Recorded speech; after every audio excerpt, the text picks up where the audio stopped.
By the way, everybody, I guess I want to show you my face first. Yeah. Do you know that you can always you can actually access the recording of my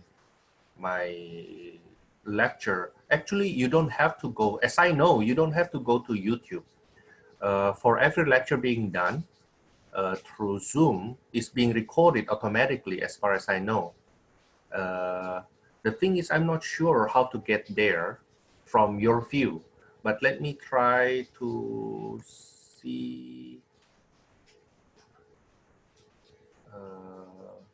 Let me show you what I have here. Now I hope you see my. I hope now you see my the instructor's view. Now the thing is, hello, everybody, are you following me? Yeah, we can see it. Yeah. Okay. Now then, the thing is this though. Sometimes I don't know what I can see and what you can see. Okay. So if I go to Confer now, I will see the scheduling. So I already scheduled it. As I know, the fastest way to actually get to Zoom is actually for you. You go to that Confer Zoom and you will see the scheduling and just hit it from here. That's what I know. So you actually don't need me to post it on the discussion board, like the link and the password. Actually, you don't need that. Well, anyway, just let you know. I post it there anyway because I know some people don't know don't know that fact. Okay, or sometimes something not really going through if you go from here. Well, anyway, from my view, you have this event recording, and you can see all past recording here.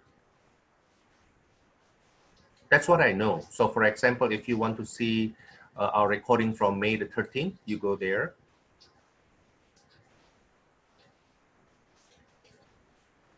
And it will show you whatever recording we have there. They actually dissect that into like, I think every half an hour or every hour. You can see MP4 means the video, right? Okay, and then MA4, I think that's the sound. And for the transcript, it's this one. Now, don't trust the transcript that much though, okay? Because my English is so bad, so that when they transcribe that, it will not be nice too. Now, the one I used to post on your YouTube, on my YouTube, is this one. The one that has this recording here. Now, if I don't record it, then you will not see this, but the others still available. So you still can watch those. That's what I know, okay? The thing is, let's see, if I go back, I wonder if I can see that if I go as a student. If I go as a student, I wonder if you still can see it. Yeah, you still can see it. In other words, if I don't press recording, if I happen to forget to record, you can actually, you will see everything else except the one with this what you call it, with this sign here, something look like glasses. You still see the others. You see what I mean? Okay. Now I'm telling this not for my class only, but that's also for your other classes. You know. So if those teachers, they don't record it, okay, even if they say they don't record it, they still can record it. I mean, the recording is still there. Okay, I'm not sure what's the law behind this. It's kind of a bit iffy though, but I believe it is being done for our purpose in case we miss any class.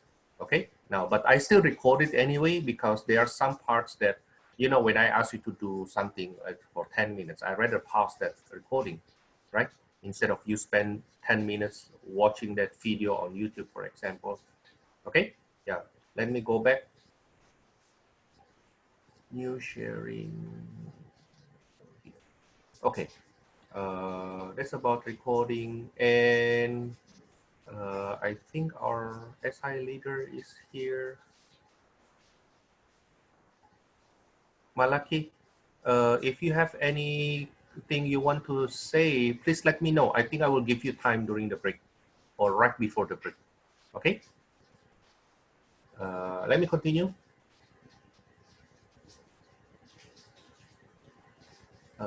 That's tangent alpha is -7/24, where the alpha is in quadrant 2. And what else? Cotangent beta is 3,4. Cotangent beta is 3,4. The beta is in quadrant 3, as I know. It is in quadrant 3. Now, if they are in quadrant 1, you can get the right triangle right away. But what happened right now, we have in quadrant 2 and quadrant 3. So the way I will attack this, you have more than one way to attack that though. Some people, they like to use that the coordinate system right away, and then they do the alpha like this, you know. Okay, and then it's -7/24. If you want to do it that way, fine. Just be careful. Just be very, very careful. Okay, because this -7/24, you need to know the positive on the x or on the y, like that. Okay, now the way I tend to approach it is I use the reference angle. Now that way I bring that to quadrant 1. Because that's how I taught you earlier, right? See that from quadrant 1 point of view. So suppose this is alpha hat and this is right triangle. So this is 7/24. This will be 25, right? So sine alpha hat will be 7/25. Therefore, sine alpha, it's quadrant 2, right? Still positive. While cosine alpha hat is 24/25. And therefore, cosine alpha is 24/25. Oh, I'm sorry, it's negative. Then circle it so that I see it later. Okay, now then how about the beta? It's in quadrant 3. Let me make it in quadrant 1 for now. Still positive though.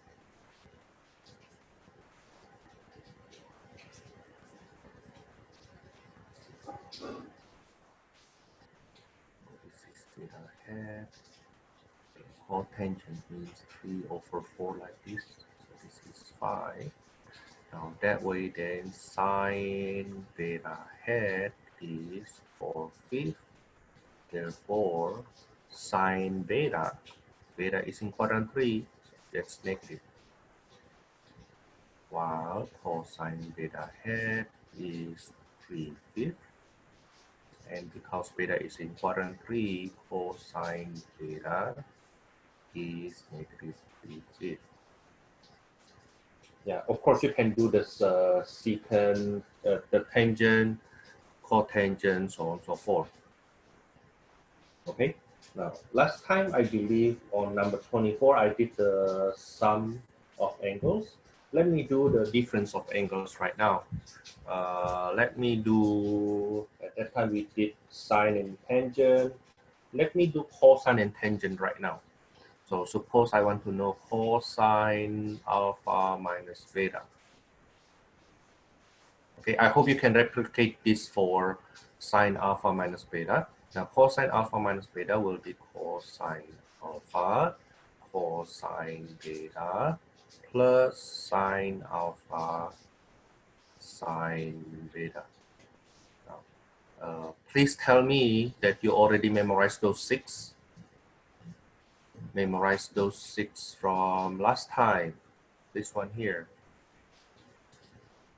This one. I hope you already memorized this. Okay, please, please, please. Very, very important. Okay, yeah, you need to memorize this.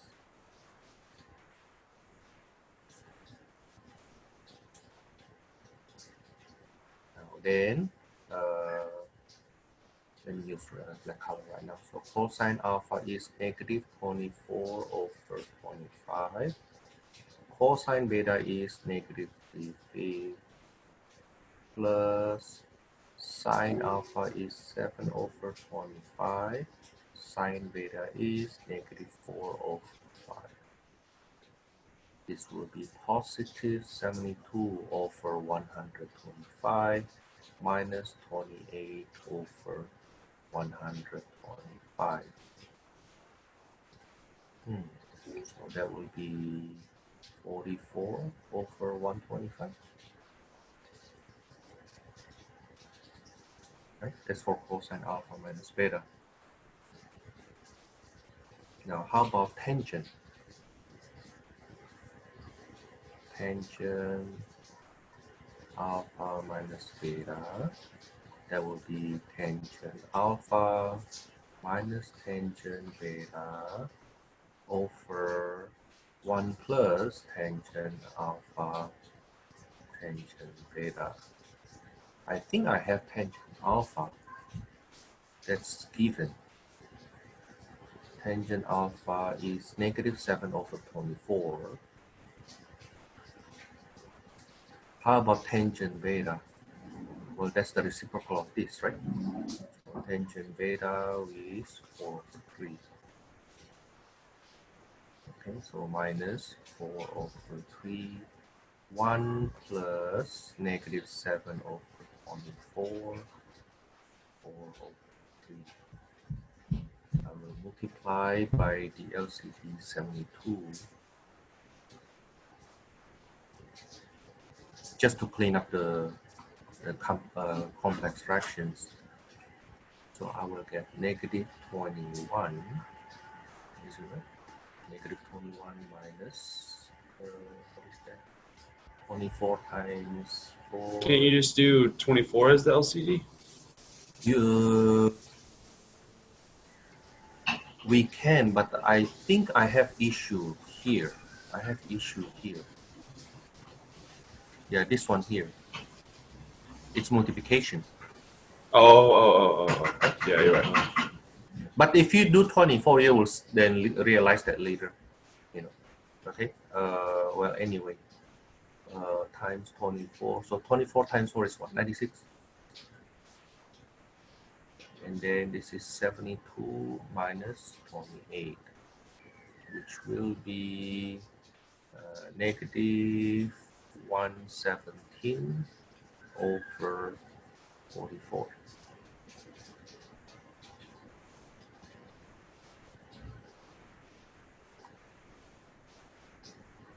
Okay. Now then the follow-up question, and I usually ask this question, follow-up, then which quadrant is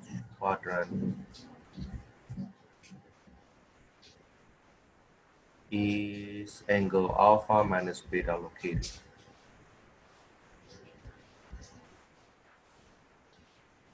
And you see that the cosine alpha minus beta is positive, right?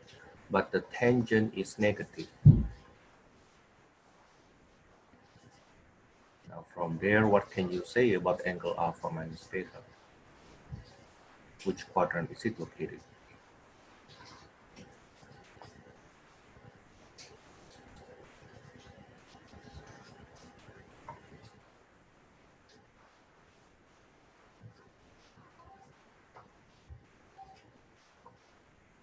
Okay, come on. Cosine positive, tangent negative. Which quadrant is that? Is it 4? That's quadrant 4. That's right.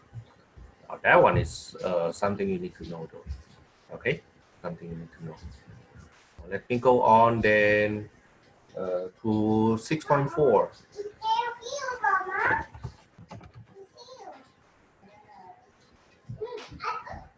Am I too fast? Do you still want to see this? Are you okay already?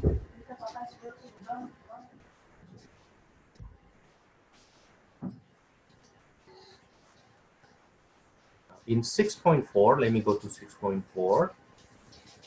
We have multiple angles formula.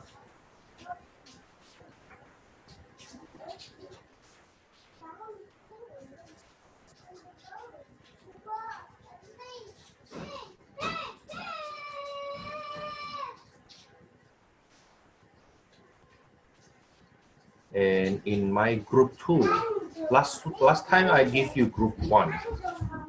Let me go back here. This is my group 1. This is our group 1. Okay, the sum and difference angles formula. Okay, but now we have group 2. Group 2 is double angle formula.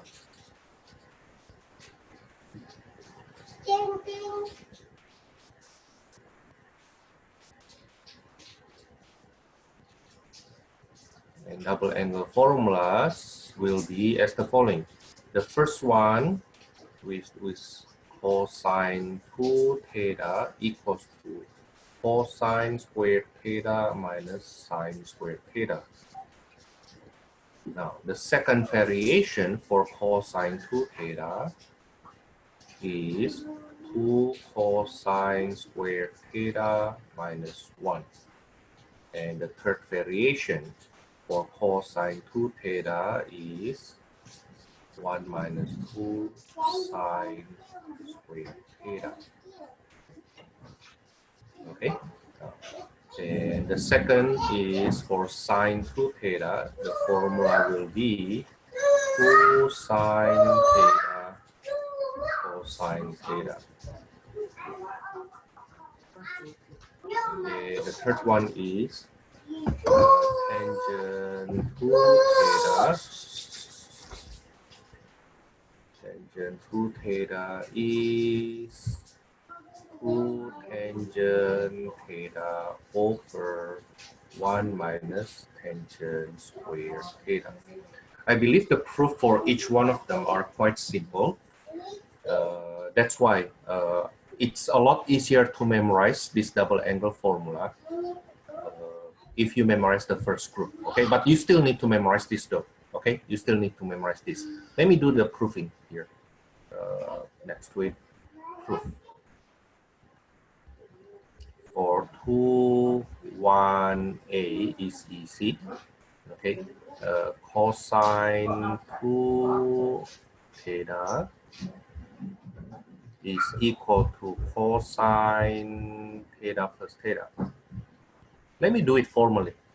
Yeah, because I saw during the test, on your test, I see some of you didn't show the proof the way I want it though.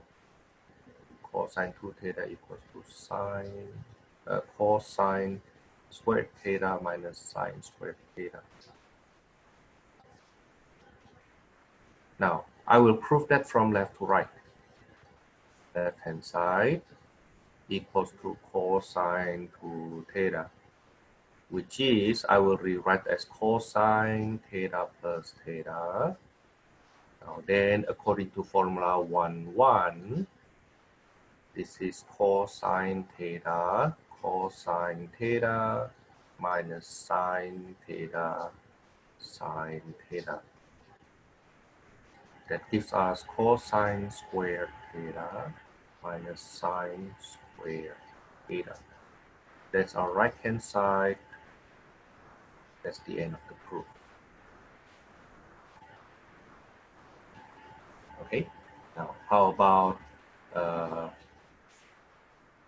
2, 1b, that is cosine 2 theta equals to 2 cosine squared theta minus 1. Now I will continue from what I have above. And continue from here. From here. That's equals to cosine squared theta minus sine squared theta. I will replace the sine squared theta by Pythagorean identity, cosine squared theta minus 1 minus cosine squared theta.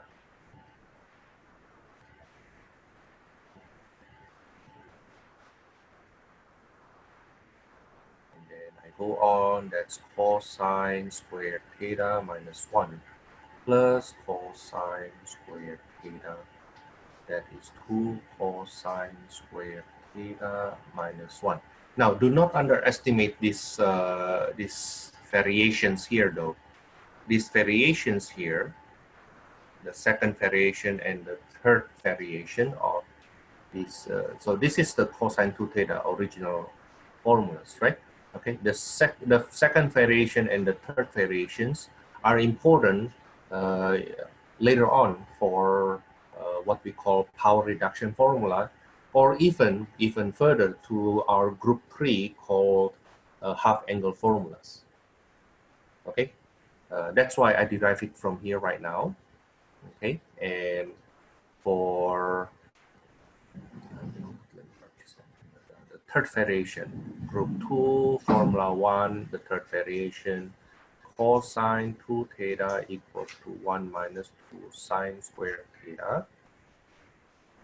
Okay, now this actually will continue from the same place here.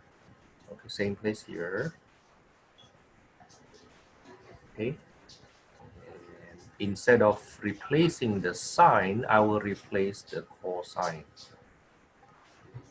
So cosine squared theta minus sine squared theta.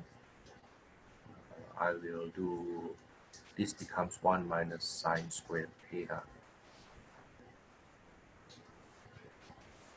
That's how I get that 1 minus 2 sine squared theta. Okay, that's our right hand side.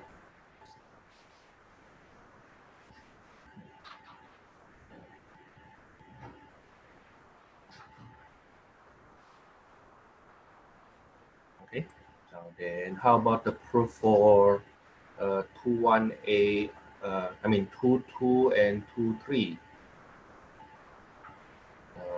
For 2, 2, 2, that is sine 2 theta equals to 2 sine theta cosine theta. The proof from left hand side. That's sine 2 theta. So in the first line, in trigonometry especially, in the first line, you always need to write the direction of the proof. Okay, and then if you start from left hand side, LHS, and then whatever you have on the left hand side, don't do any computation first. No, just copy that down. Okay, just copy that down. Now then, in the second line, then you start showing the derivation. Okay, sine theta plus theta, and then I use formula 1, 3. That's sine theta cosine theta plus cosine theta sine theta, which turns out to be like terms. So this is 2 times sine theta cosine theta. That's our right hand side. That's the end of the proof. Okay, and I believe similarly for tangent, you actually just use this thing here. Okay. Now, suppose, how do I use this? Of course, there are many uses for these formulas here. One of them is for, let's do the computation first. For example,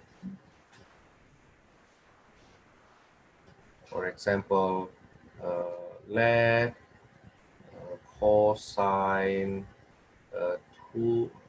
cosine theta, let cosine theta be negative 4 over 5. Theta is in quadrant 2.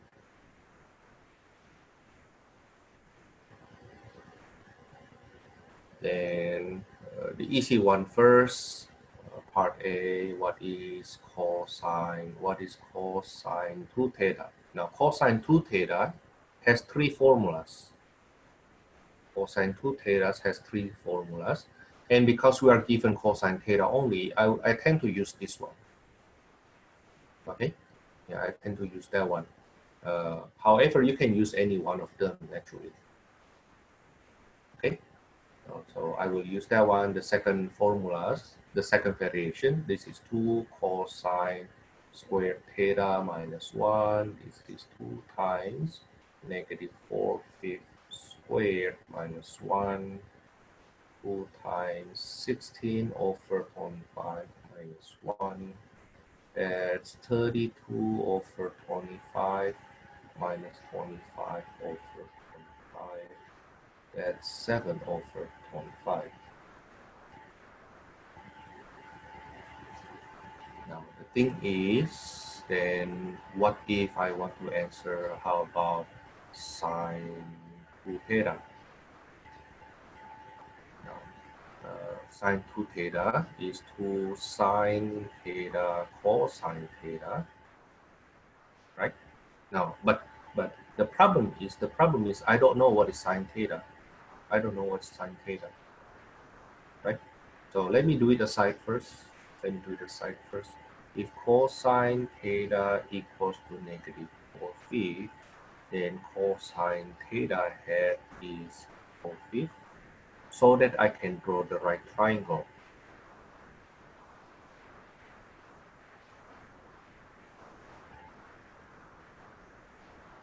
This is theta hat, this is 4, this is 5, this must be 3 here. Okay, so sine theta hat is 3/5. But theta is in quadrant 2, so sine theta is positive or negative? Theta is in quadrant 2, so it's still positive. Right now, then I go back here. Oh, this is equals to 2 times 3/5 times negative 4/5. That's negative 24 over 25. And using the same idea, so if I have a follow-up question, which quadrant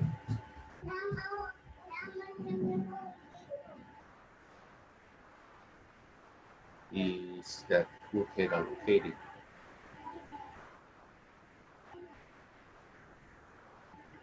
Then we see the cosine is positive, yet the sine is negative. Because cosine 2 theta is positive, yet sine 2 theta is negative. From there we conclude 2 theta must be located in quadrant 4.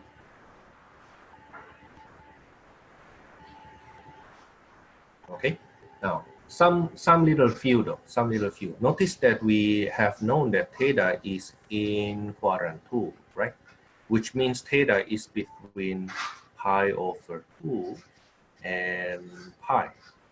So if I multiply by 2, when I multiply by 2, I get pi between pi and 2 pi, which implies 2 theta is in quadrant 3 or quadrant 4, right? To be more precise, the notation is supposed to be like this, either in quadrant 3 or quadrant 4.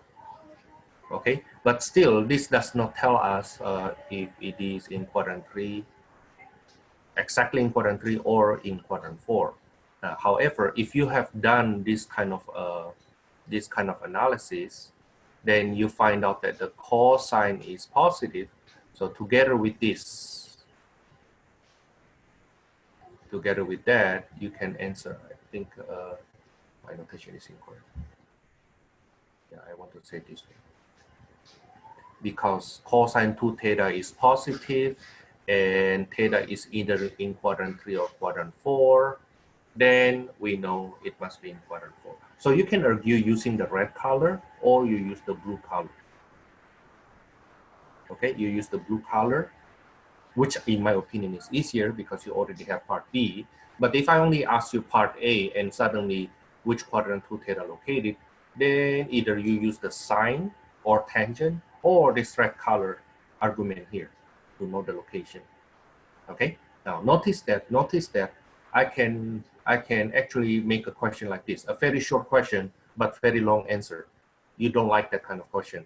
Okay, imagine if I give you this. Let cosine theta be negative 4/5, theta is in quadrant 2. And then my question is, which quadrant is 2 theta located? which quadrant is angle 2 theta located. So you need to be quite creative there.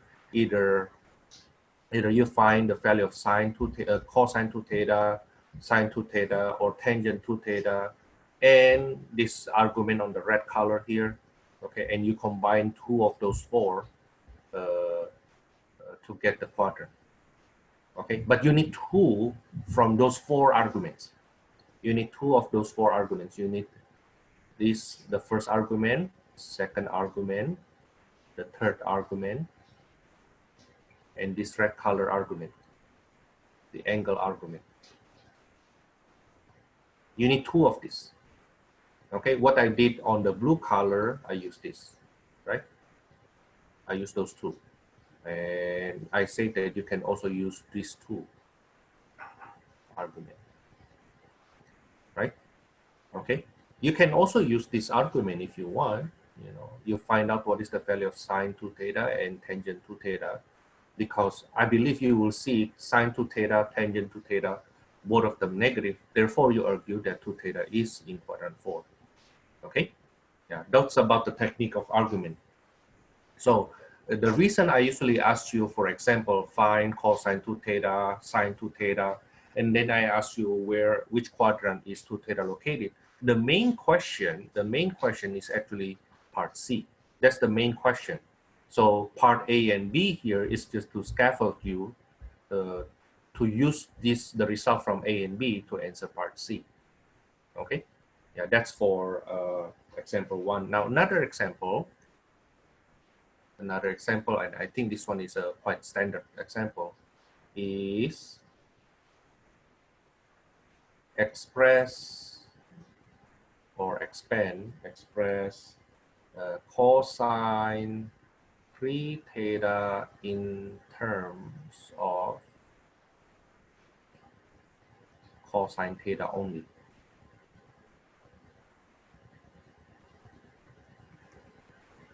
Now, it is as if I'm saying the following. If cosine theta equals to x, then express cosine 3 theta in terms of x. That's kind of like the question. Okay, now the thing is, this is done in our textbook.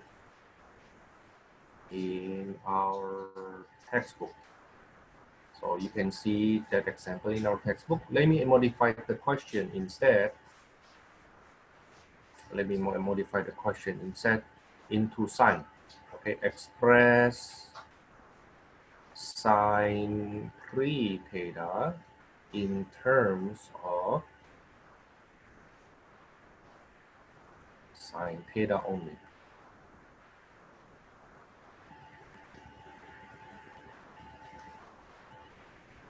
Yeah, even though it's our textbook actually go over that, I still want to go over this. That's how important it is. Okay, the solution. I will rewrite sine 3 theta as sine 2 theta plus theta. Okay, now I hope you now understand why I went over the proof here. The technique is simple, but that technique is so simple such that if I ever ask you this kind of question in the test, you don't believe that's the technique. It's just way too simple. Okay, now I basically break up that 3 theta in terms of 2 theta and plus theta. Now, and then I use formula 1, 3, basically sum, a sine of sum. That will be sine 2 theta cosine theta plus cosine 2 theta sine theta.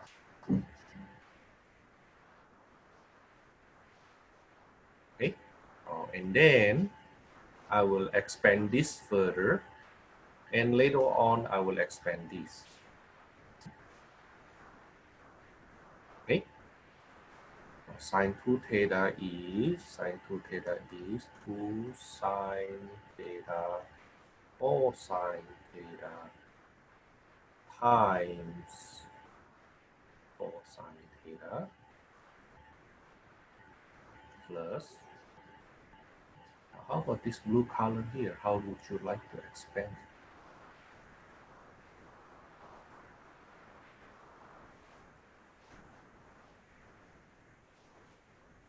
There are three variations.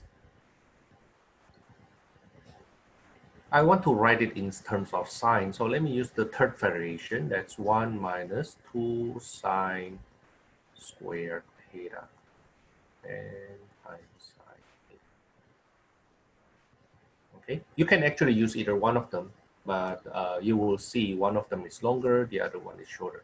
So this is 2 sine theta cosine squared theta plus sine theta minus 2 sine cubed theta. Okay, almost done, except this guy here. This is still in terms of cosine. I want to write it in terms of sine. That will be 2 sine theta times 1 minus sine squared theta plus sine theta minus 2 sine cubed theta. Okay, that's 2 sine theta minus 2 sine cubed theta plus sine theta minus 2 sine cubed theta, which when I put them together, I get 3 sine theta minus 4 sine cubed theta.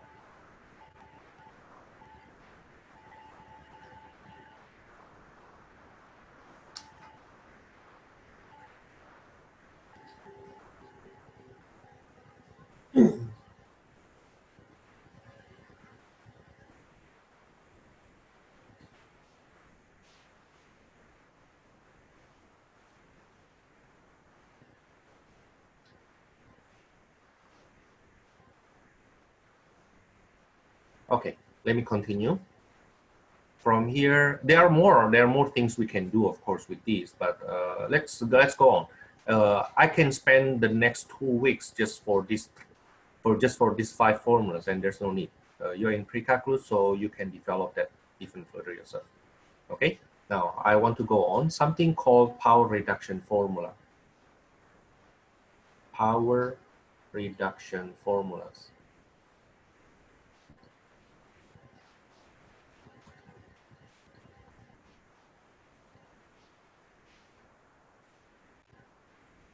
I would really like to group this, and I call this group 2B. Let me call that group 2B. It is quite important such that I would like to give that a separate name, but I have to admit that in a lot of textbooks, they don't really emphasize the importance of this group. Now, what is power reduction formula? It's for the following things. The first one, cosine squared theta equals to 1 plus cosine 2 theta over 2. Let me write down those formulas first, and then sine squared theta is 1 minus cosine 2 theta over 2. And finally, tangent squared theta is 1 minus cosine 2 theta over 1 plus cosine 2 theta.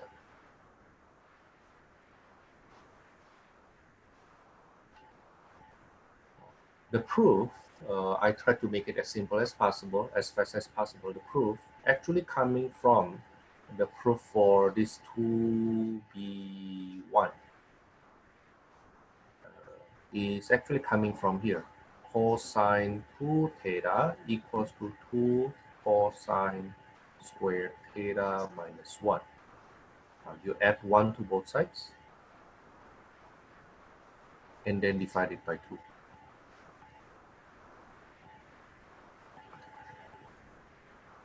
Okay, so the proof is actually coming from the algebraic manipulation of formula 2, 1, b.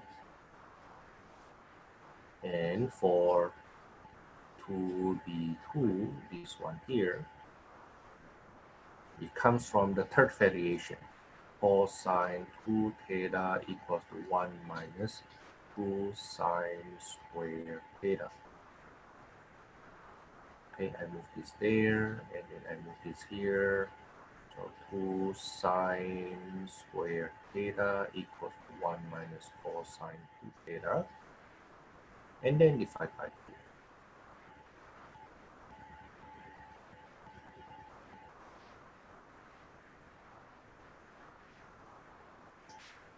Okay, so this is actually coming from 2, 1c.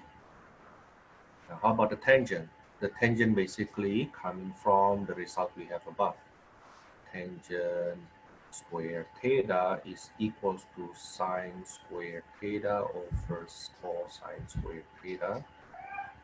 Right, so 1 minus cosine 2 theta over 2, big over 1 plus cosine 2 theta over 2.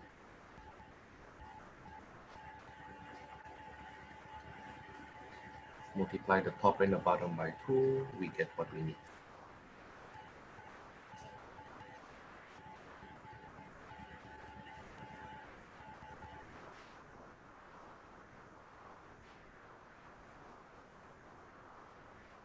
Okay, now to be honest with you, I myself do not like to group this and name it like a power reduction formula. I mean, you need to memorize this power reduction formula, but I don't have any intention to call it a separate group because the proving is too simple. Okay, it's basically coming from both variations from cosine double angle. Okay, now, but why is this formula then becomes important? Let me tell you first, why is it important? Why these formulas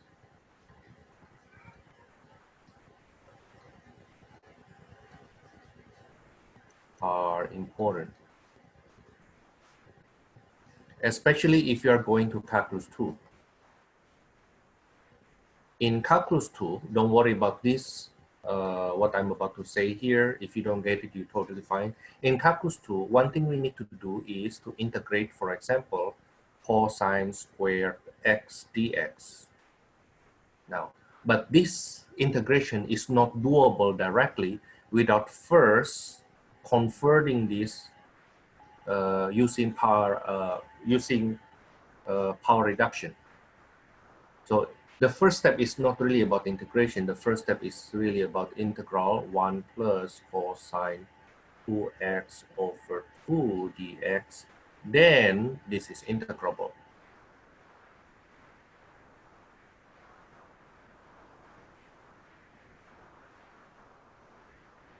Okay. So if you don't memorize power reduction formulas at that time, you basically miss the whole section. There's one section in calculus 2 just to do integration for cosine to some power, sine to some power, tangent to some power, secant to some power. Okay, and you have to memorize whatever I teach you in this trigonometry part here. Okay, now that's why this is important. But of course, beside that, you have other reason. We memorized, we learned this power reduction formula. Okay, but let's do some problem first. Suppose, for example, call that example 3.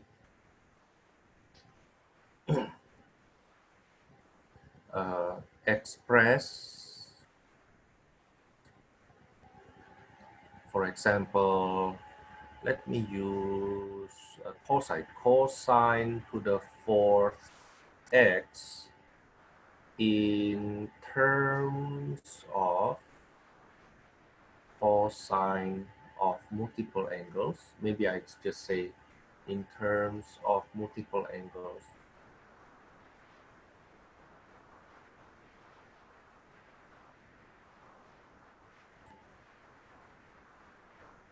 of trig functions of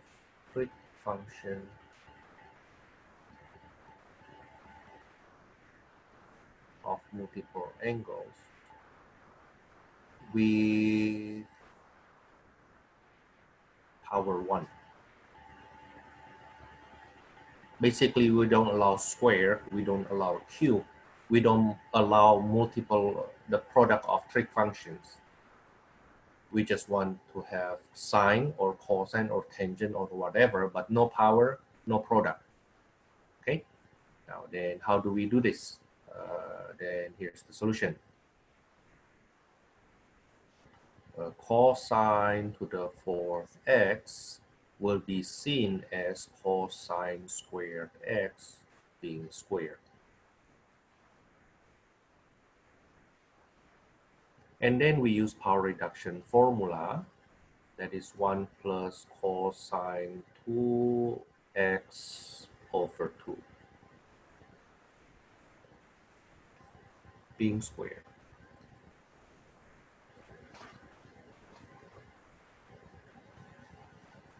Oh, shoot. We have that actually in example 4. Yeah. We have that. This is example 4 in our textbook. Let me write it down. Example 4 in textbook. Let me just go on. Okay. And then let me do the 1/2, the half square here, the half square here. Let me take it as 1/4 and bring it out. Okay, I bring it out, 1/4. So I have 1 plus cosine 2x squared to deal with. Okay, and that's 1/4. Let me FOIL that 1 plus 2 cosine 2x. That's fine so far because it's already to the power of 1, right?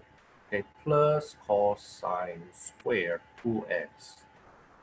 We have issue here of the square because of that square, right? Okay, well, we don't like that one. So I will reduce that further. That guy will be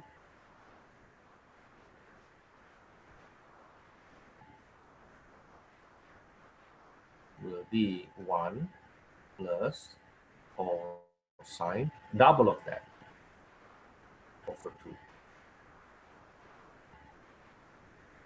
Okay, and well, anyway, fast forward, it becomes 1/8, 3 plus 4 cosine 2x plus cosine 4x.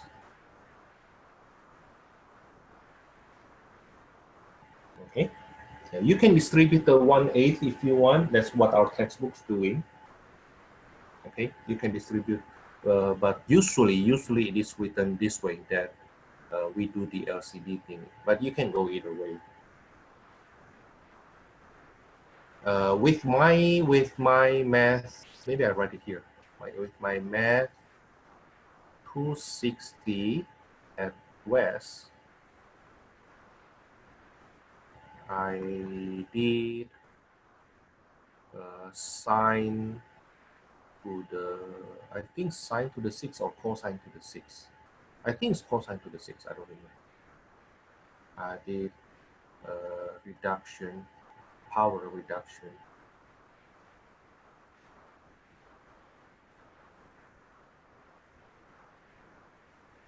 For cosine to the 6 theta.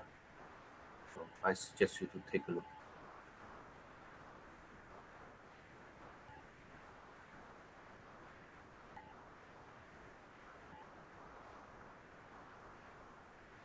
Okay, you can access my video there. So one of the reasons why I post my videos on YouTube is this: you can watch your own video. You can watch your own lecture video that I do in your class. But this semester, I know that I teach 2 Precalculus classes and 1 trigonometry class. So for the basic part, you can actually watch my trigonometry class at West LA College. Okay, and for kind of like quote unquote a more difficult material, you can look at each other's. So you can look at the West Precalculus at West, and my students at West, Precalculus at West, actually look at your video too, you know. Okay, so there are so many things we can actually cover from Precalculus, such that at times I do maybe one hard problem in this class, and I tell them to come to your video to watch. At times I do one hard problems there in their class, and that's why I tell you to go there see. Okay, so I basically do two hard problems, but I share that among you. Okay, that way then I don't spend too much time on hard problem in our class. Okay, I hope you actually understand that. Next one, group 3. Oops. Group 3, half angle formula.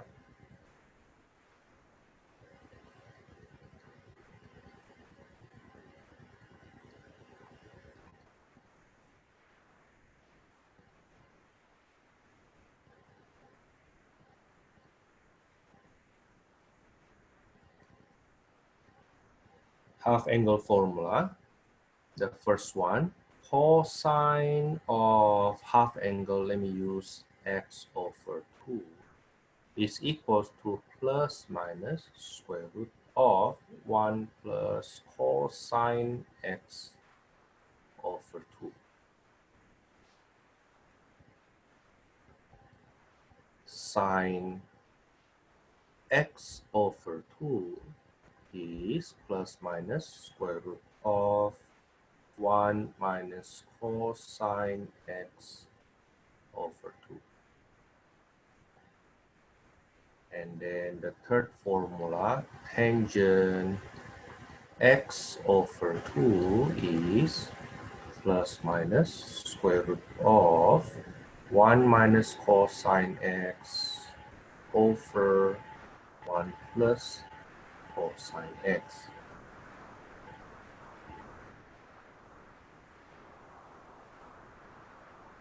Now the thing is, for the third formula, it has actually 3 variations.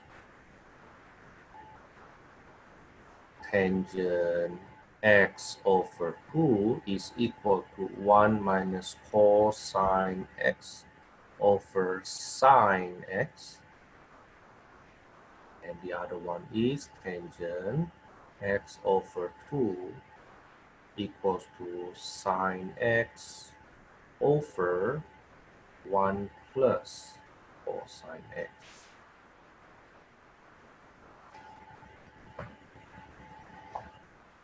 Now, a couple of things to say. The sign plus minus here doesn't mean it has 2 values. The sign plus minus there means you need to adjust. You need to adjust with the quadrant. Adjust with the quadrant.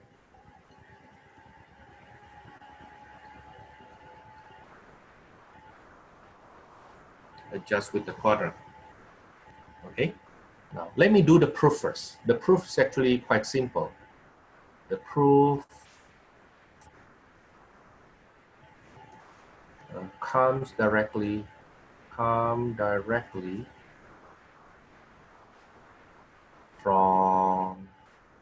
group 2B. Group 2B. Now in group 2B1, we have, for example, cosine squared theta equals to 1 plus cosine 2 theta of 2. Is it right? Okay, this is, I think this is 2B1.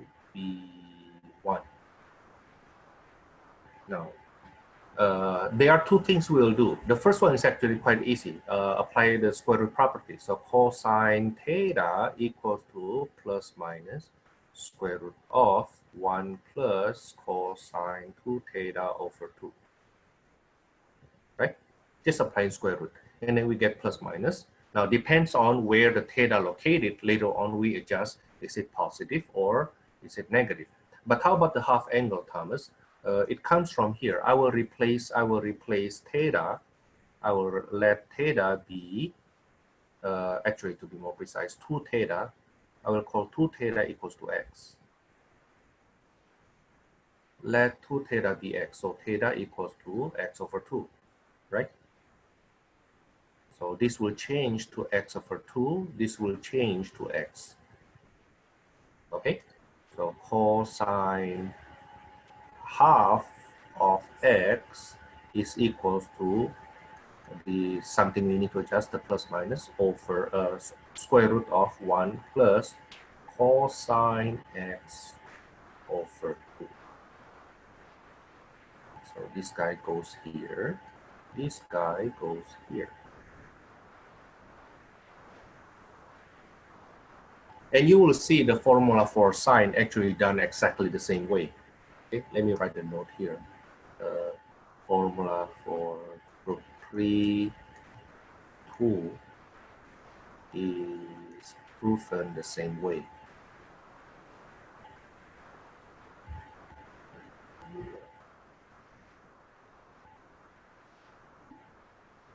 Okay, actually 2 and 3. 3, 2 and 3, 3a are proven the same way.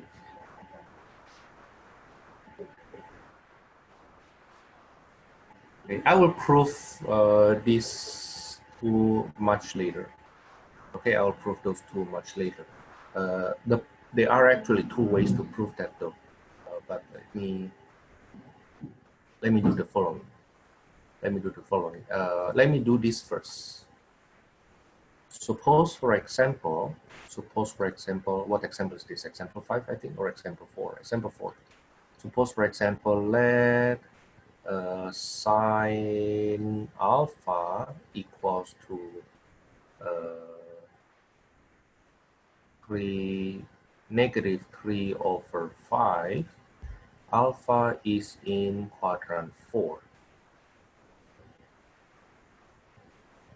Then find, for example, find tangent alpha over 2, for example. Okay, find tangent alpha over 2. Now, the thing is, with the formula we have, if I want to use formula 3a, let me use, you know what, let me do this first. Let me do cosine first.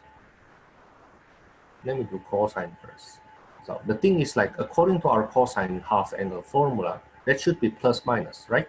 Now I need to first decide alpha over 2 is in which quadrant. Okay, so what I do is the following. Alpha is in quadrant 4, therefore it must be between 3 pi over 2 to 2 pi. Now divided by 2,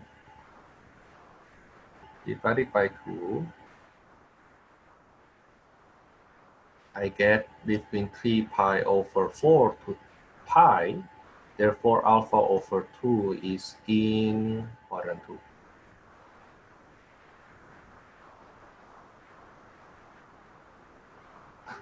Right? Now, in quadrant 2, cosine is negative. Cosine alpha over 2 is negative square root of 1 plus cosine alpha over 2. Now, again, the reason I get this is because of this thing.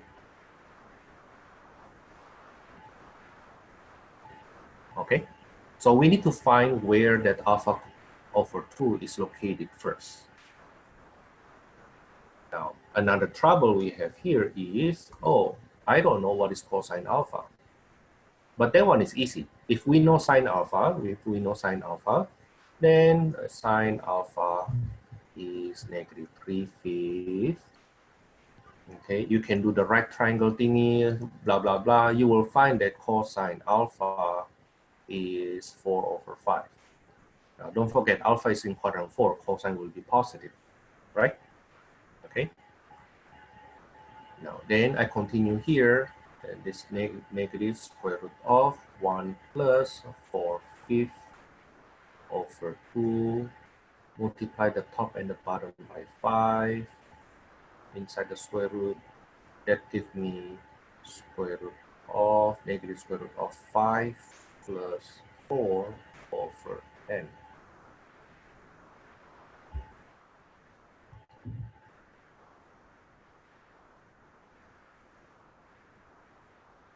Which is negative 3 over square root of n. Right? Rationalize the denominator. This is what I get.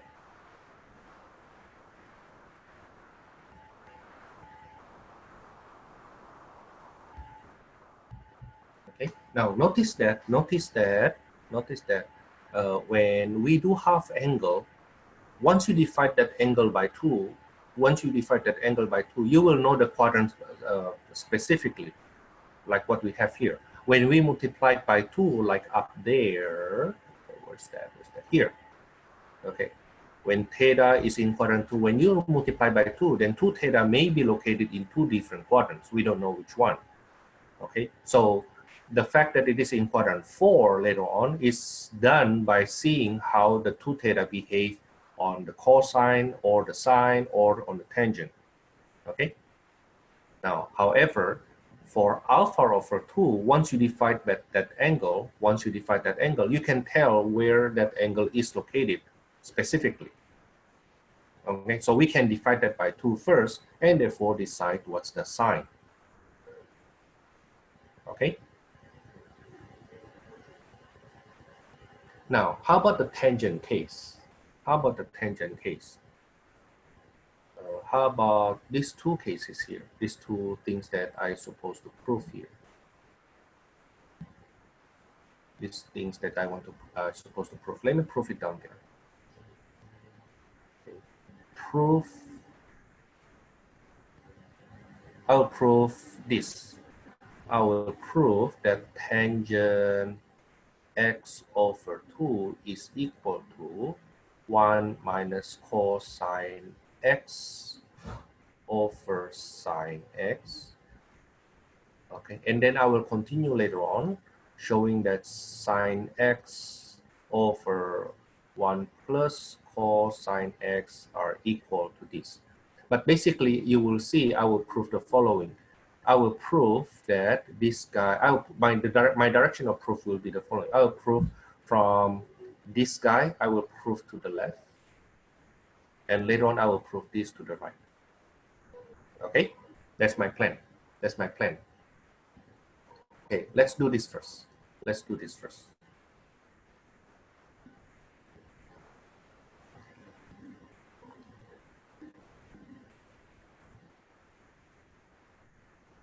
Proof.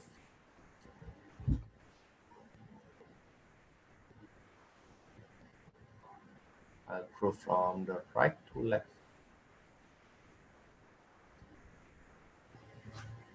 Right hand side. 1 minus cosine x over sine x. But I will write it this way. This is equal to 1 minus cosine 2 times x over 2 over sine 2 times x over 2. So 2 times half angles.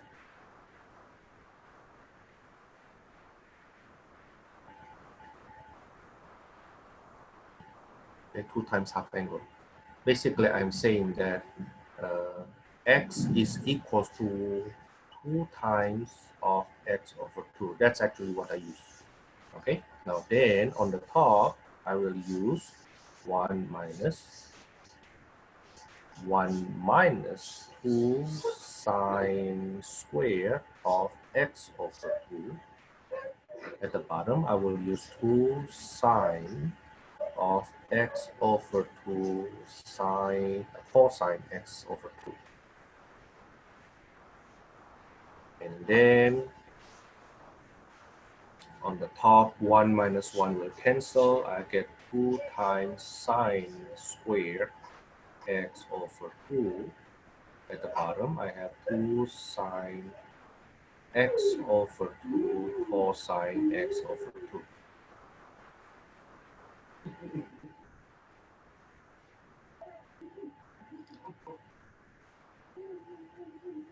Now I go on further. You see something cancel there, and I get only sine x over 2 over cosine x over 2. That is tangent x over 2, which is my right hand side, my left hand side.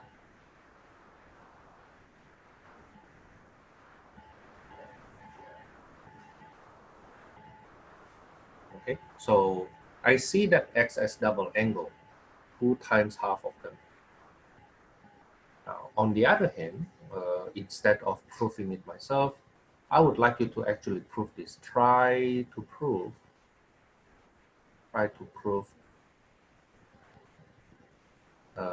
that 1 minus cosine x over sine x is equal to sine x over 1 plus cosine x.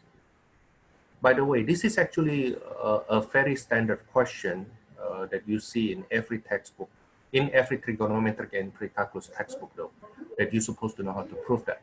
Now, I will just show you how to prove that. Multiply by the conjugate.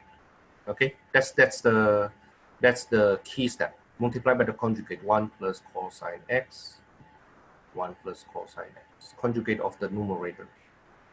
Okay, now you will see that the next step from here, that becomes 1 minus cosine squared x, which is sine squared x, which will cancel with one of the sign at the bottom.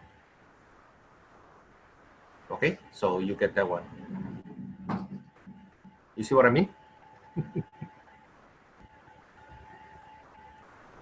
I chuckle a little bit because I try to show you what happened if you show the proof that way. Will anybody understand? I don't think so. I don't think so. Okay, I give you the sketch work, okay? But imagine if I don't do my proofing formally, will anybody understand it?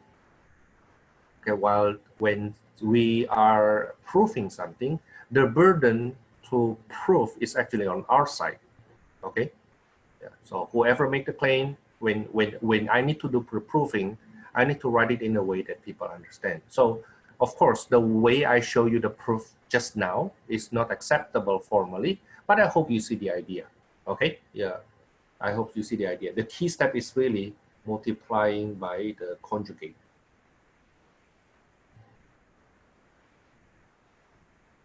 The key step is multiplying by the conjugate. Okay. Now, how do we then use these last two formulas? What happened with our group 3 formulas, the first three, you need to adjust with the quadrant. The nice thing with these here, no need. Don't need to adjust. Don't need to adjust the quadrant.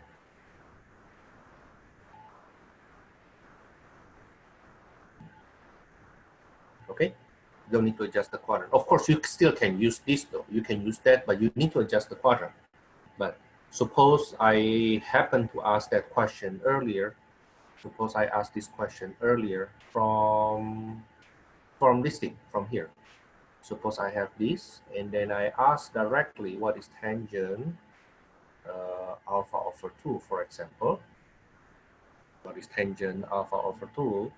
You can use the plus minus one, but you can also use this. This is 1 minus cosine alpha over sine alpha. We already compute cosine alpha is 4/5, and sine alpha was negative 3/5. Multiply the top and the bottom by 5. Then I get 5 minus 4 over negative 3. That's negative. Okay, which we realize then, oh, alpha over 2 is in quadrant 2, so we did expect the tangent to be negative, right? We did expect that the tangent to be negative. Now, another reason we learned that half angle formula is for the following purpose. Suppose I ask this question, another example. What if I ask you, for example, what is good? 110, 225. How about sine 112.5 degrees?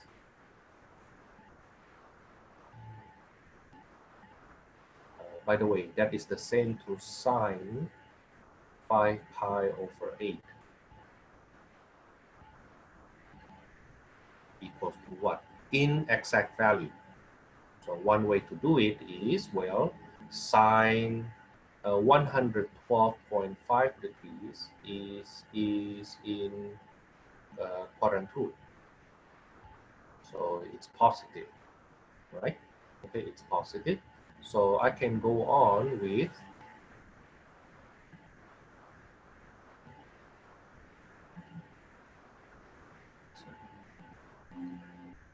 so sine, you think this way, okay, 112.5 is actually half of 225 degrees, right?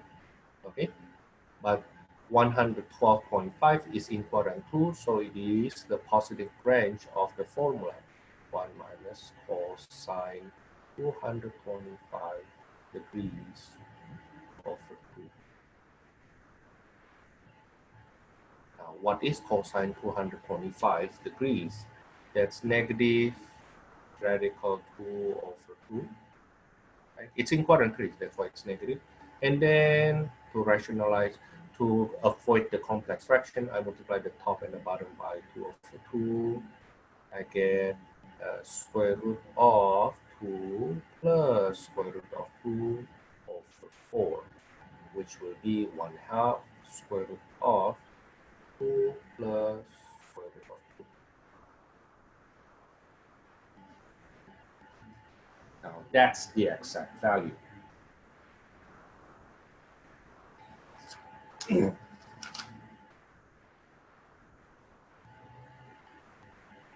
Okay, that's the exact value.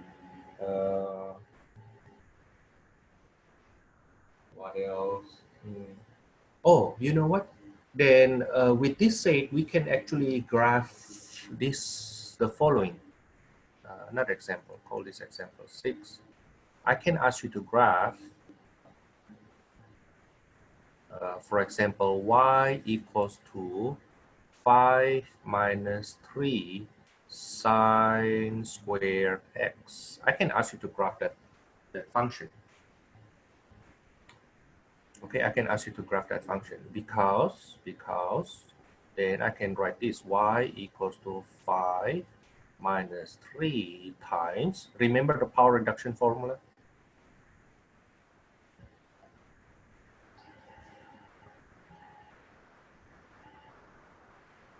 So that will be 5 minus 3/2 plus 3/2 cosine 2x. Right, so this guy gives me 3.5 plus 1.5 cosine 2x. Okay, which we have done before, right? The center is 3.5, the amplitude is 1.5, the period is 2 pi over 2, which is pi, and the phase shift in this case is 0. Right? Okay, so you can, that's another use of this half angle formula, power reduction, and so on and so forth. I think implicitly I already covered all the type of questions that you need to know from in the exercise set. But with the time we have here, I wonder how many of you actually listening. Please take a look on page 452 and 453. Is there any problem you want me to go over?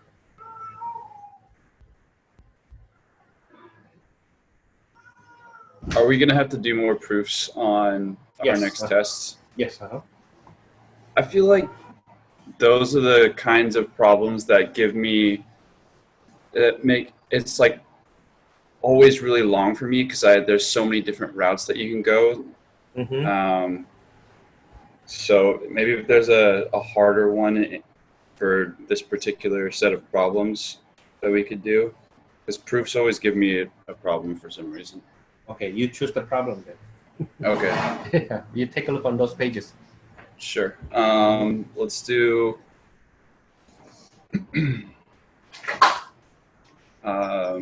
number 36. Number 36. Number 36. So 1 plus proof. 1 plus sine 2 phi plus cosine 2 phi over 1 plus sine 2 phi minus cosine 2 phi equals to cotangent phi. Okay, so clearly we go from left to right, right? So proof, I will do from left, which is a lot more complicated. Left hand side is 1 plus sine 2 phi plus cosine 2 phi over 1 plus sine 2 phi minus cosine 2 phi. Wonder what we can do here.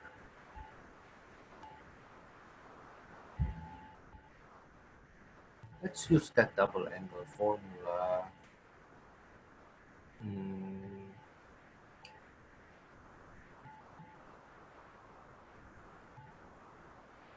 I don't know the answer, okay? So I basically in the same situation with you, but I will say this, a cotangent phi is cosine over sine. That's cosine over sine. So this is cosine phi over sine phi. So what I think I will do is I will try as much as I can to express the top in cosine and cosine terms, and then the bottom one in sine. Now, I may be wrong though, okay? I may be wrong, but I mean wrong direction, but that's definitely not wrong way. It's just wrong direction maybe, okay? So with that said, then I will expand. Sine 2 phi has no choice. That's 2 sine phi cosine phi. No choice. But cosine 2 phi, I can write it as 2 cosine squared phi minus 1. Is it right? So basically, this guy here becomes this.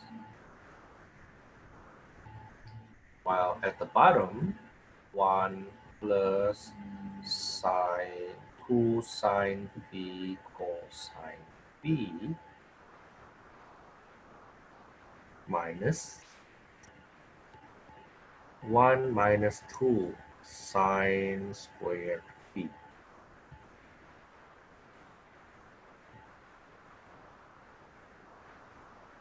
Okay, so I'll say that this part here, I change it to this. Now simplify, I will get on the top, that's 1. The 1 cancel actually, so it will be 2 sine phi cosine phi plus 2 cosine square phi. And at the bottom, the 1 also cancel. So I get 2 sine phi cosine phi plus 2 sine square phi. Now then, I think I will factor on the top. I factor 2 cosine phi. So I get sine phi plus cosine phi. While at the bottom, I factor the 2 sine phi. I get sine phi plus sine phi. Right? But the 2 cancels, and then the group also cancels. Right? So this cancel, this also cancel. Right? Now that's not a nice notation. And then this cancels, and this also cancels. Right? So I now get cosine phi over sine phi, which is tangent, cotangent phi.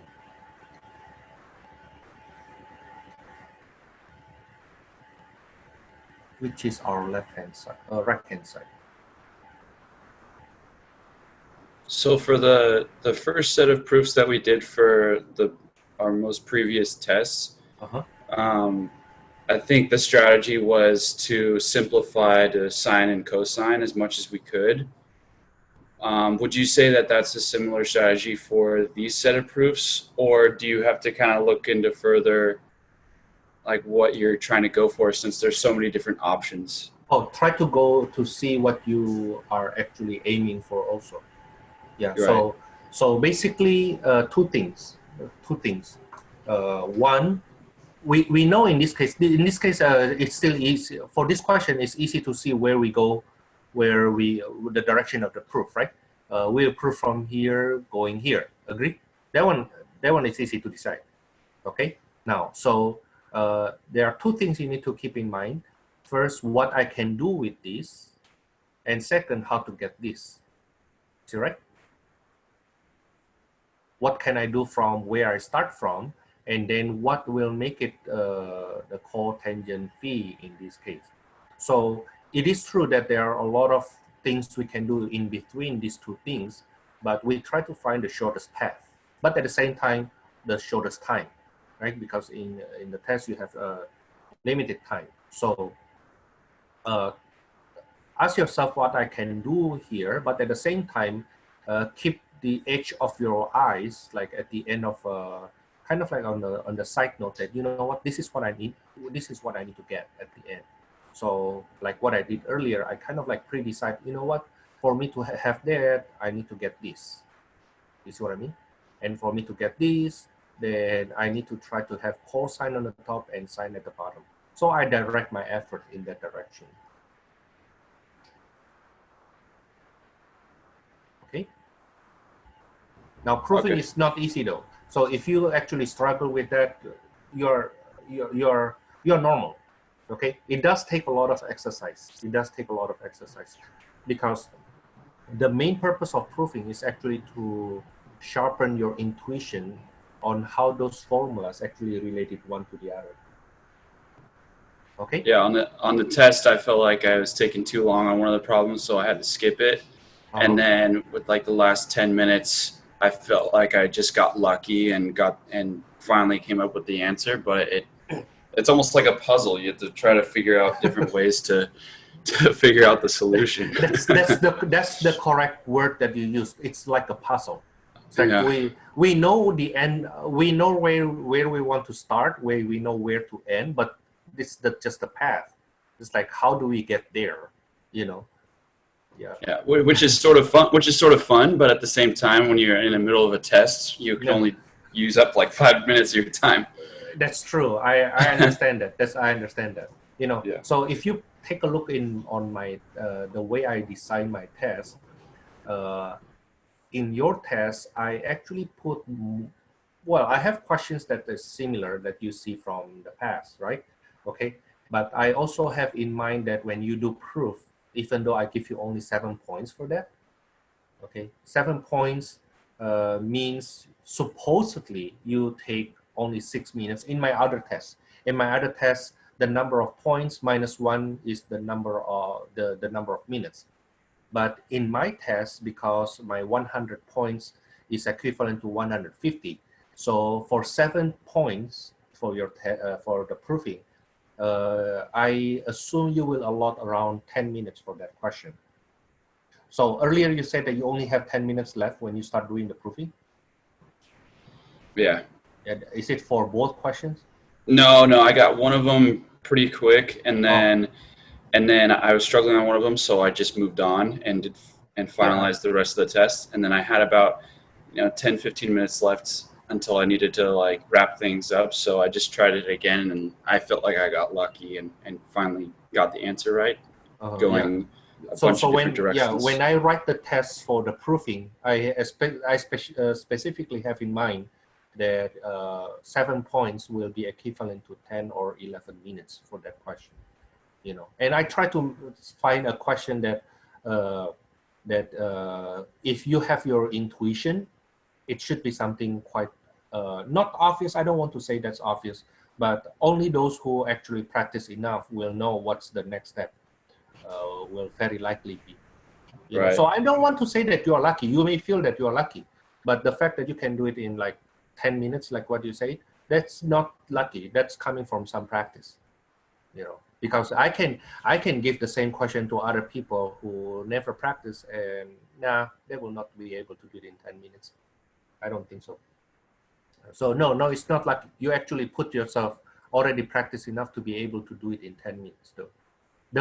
It is lucky that you kind of like know how to approach it that way, but it is not kind of only based on luck that you know what to do, because most people don't.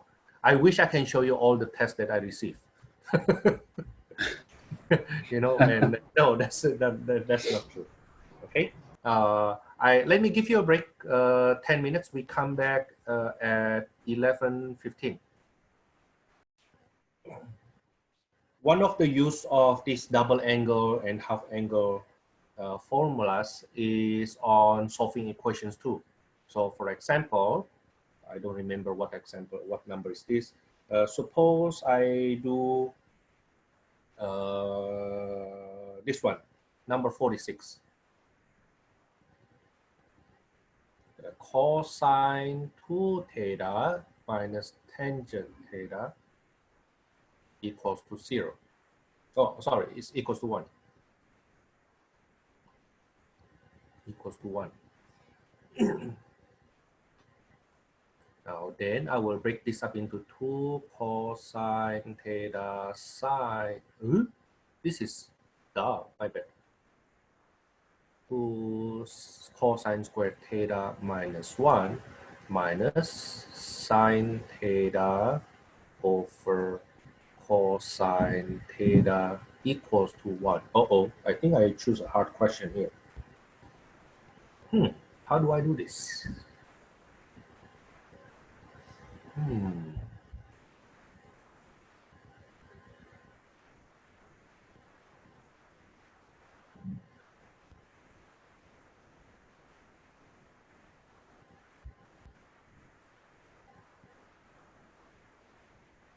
Any suggestion?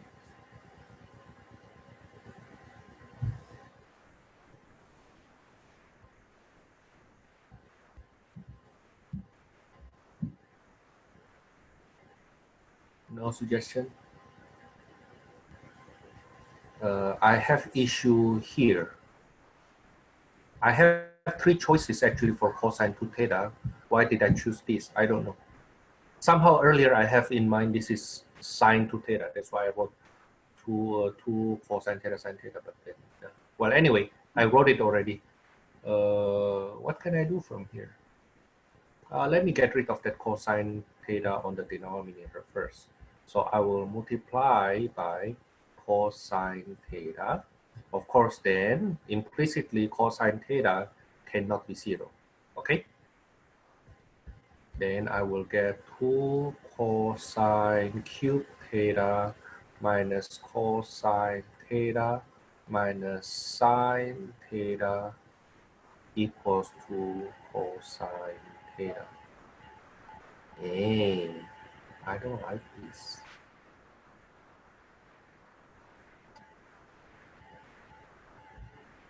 I'm not going anywhere.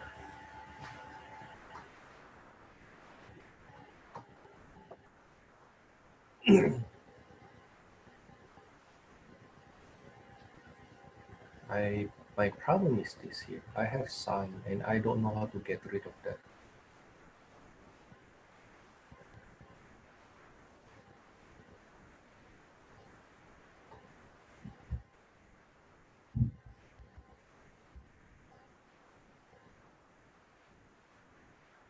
You know what? Let's do this then. Let me change my approach here. So instead, I use the original one, cosine squared theta minus sine squared theta. So when I multiply by cosine theta, I will get cosine cube theta minus sine squared theta cosine theta. Is it better now?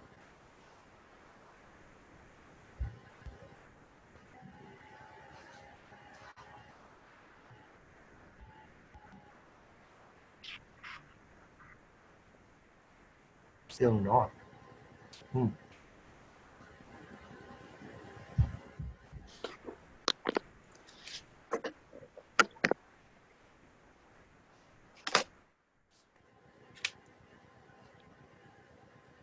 what should I do? Help.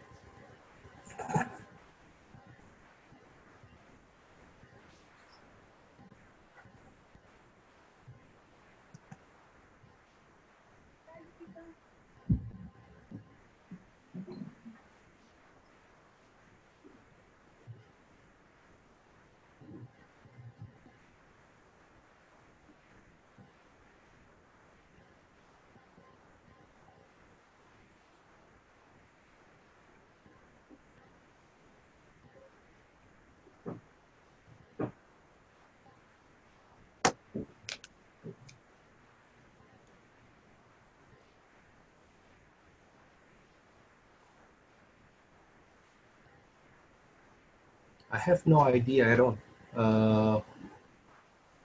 Anyway, I still have to try though. At least I get to here.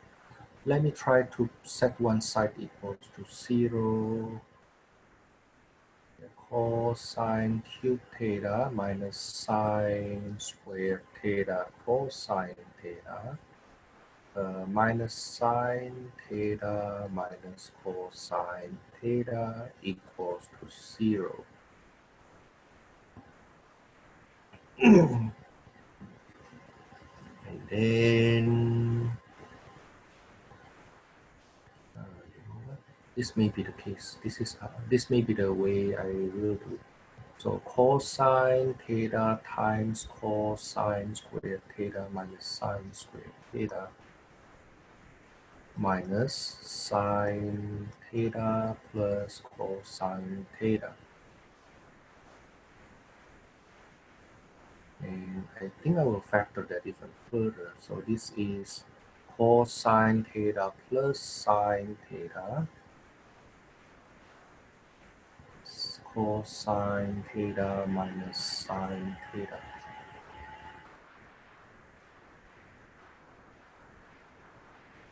I may be working too hard for this though. But at least for now, I see common factor sine theta cosine theta.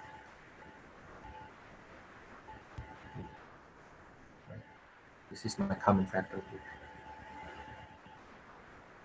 Okay, and then I get cosine theta minus sine theta minus 1 equals 0.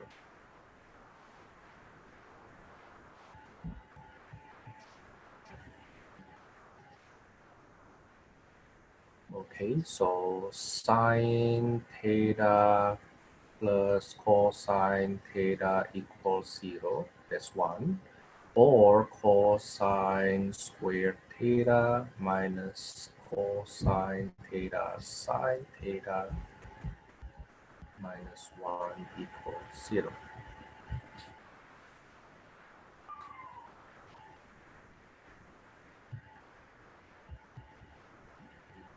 Sine theta equals to negative cosine theta. So divide by cosine theta, and we know cosine theta cannot be 0. So tangent theta equals to negative 1. So either theta is 3 pi over 4, or theta equals to 7 pi over 4. That's for this branch here. Now, how about this branch here? Now, cosine squared theta minus 1 will be negative sine squared theta.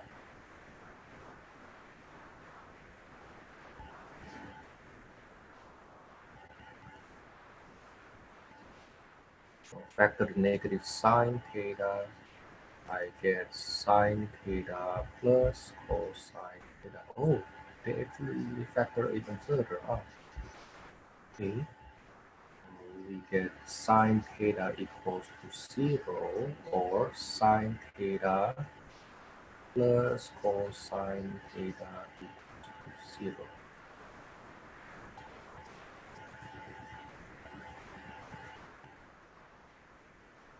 But this guy here is the branch that we already done. This is done here, right? Okay, and then this theta is, sine theta equals to 0 means theta equals to 0, or theta equals to pi. So the solution will be theta equals to 0, theta equals to pi, theta equals to 3 pi over 4, theta equals to 7 pi over 4. I randomly pick questions, that's why I get a few, I struggle a bit with. So I think it has something to do with this choice.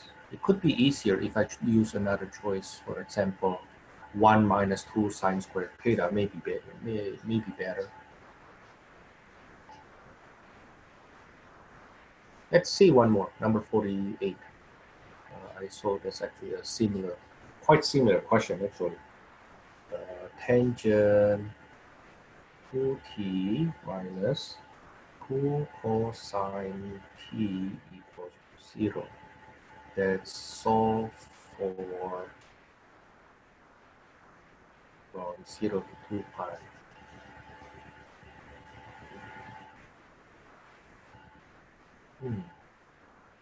Solution. This will be, do I want to do double angle right away? I guess no. I use sine 2t over cosine 2t minus 2 cosine t equals to 0. Now then I will multiply by cosine 2t, which means cosine 2t cannot be 0. Okay, and I will get sine 2t minus 2 cosine square 2t equals to, oh, I guess from here it's easier, not too hard, because I can change this into, I can change, no, where do I get that 2t? Where do I get that 2t? No, there's no 2t, just t.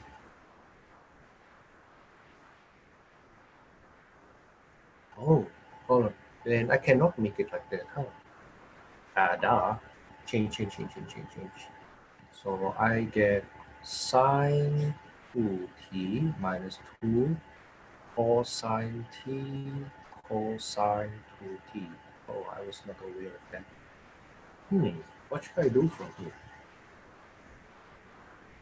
This is 2 sine t cosine t minus 2 cosine t cosine 2t. Let me factor 2 cosine t So I get sine t minus cosine 2t equals 0. For this one, cosine t equals to 0 means t pi, or I'm sorry, pi over 2 or 3 pi over 2. But I believe in both cases, is it right?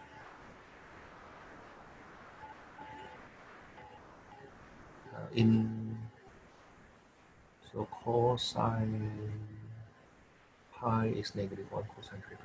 Oh, so both of them actually fine. Yeah, both of them actually fine. That's for the first branch here. And how about the second branch? Sine 2t minus cosine 2t. I will choose the branch, the variation that has sine.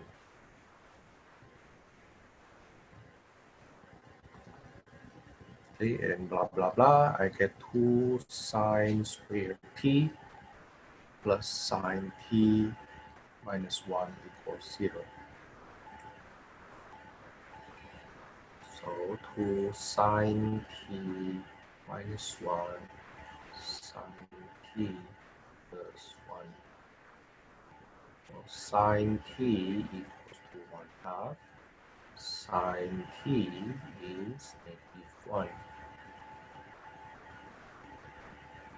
So t will be pi over 6 and 5 pi over 6.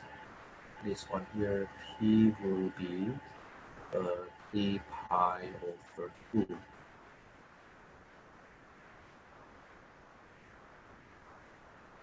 Okay, so if I summarize them, the solution will be, so t equals to pi over 2, 3 pi over 2, pi over 6, 5 pi over 6, 3 pi, but we already have 3 pi over 2, huh? So we don't need this anymore, it's already here.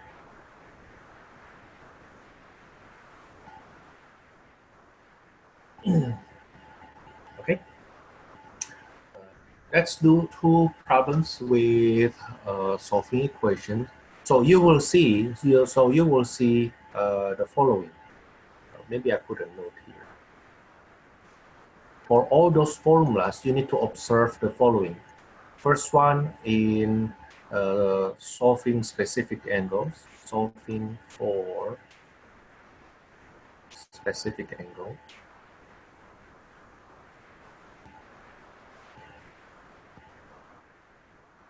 For example, if I ask you what is sine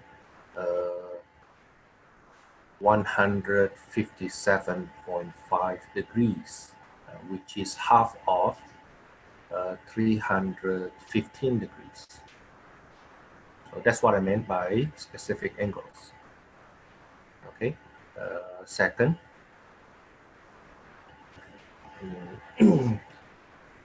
solving for double or half angle,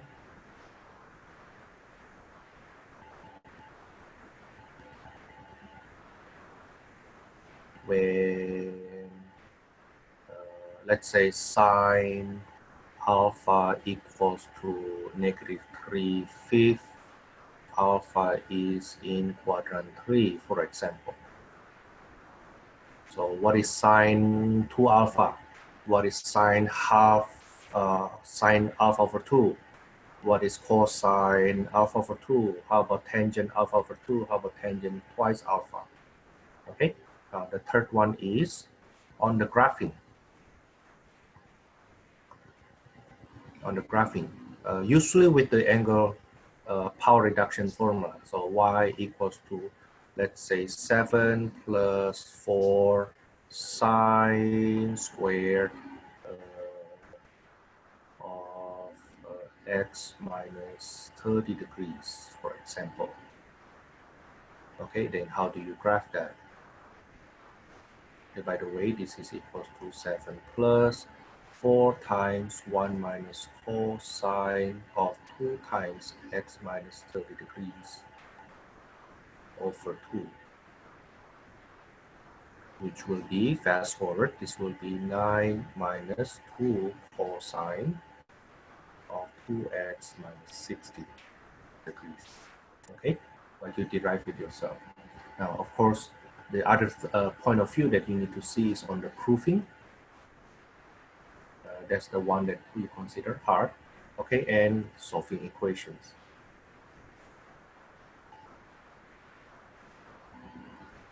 Okay, yeah, those are the aspect you need to pay attention when you do this kind of problems.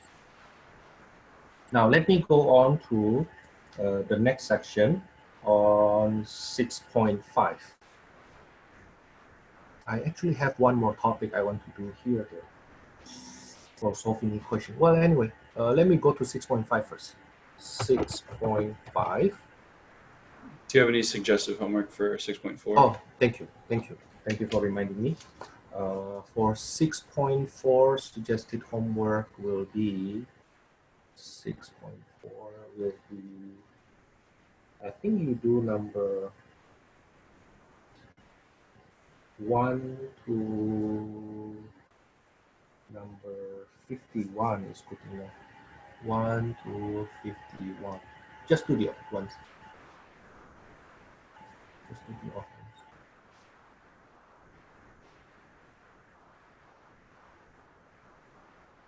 I know it seems to be long, okay, but skip the ones that you think is quite obvious. Okay, so for example, between number 1 to number 14, I think every other odd there is good enough. From 17 and on, the first few actually quite obvious, but the later part will take some more time. Okay, so you may want to do more problems on the later part. And I think for solving equations, all of them are actually on the hard part here. So it's actually worth doing. Okay. 6.5. 6.5. Give me a second.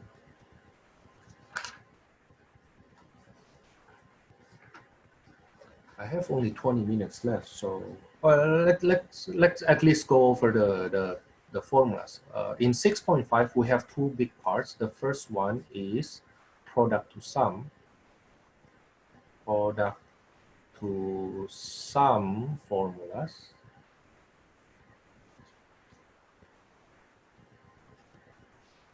And then the second one is sum to product.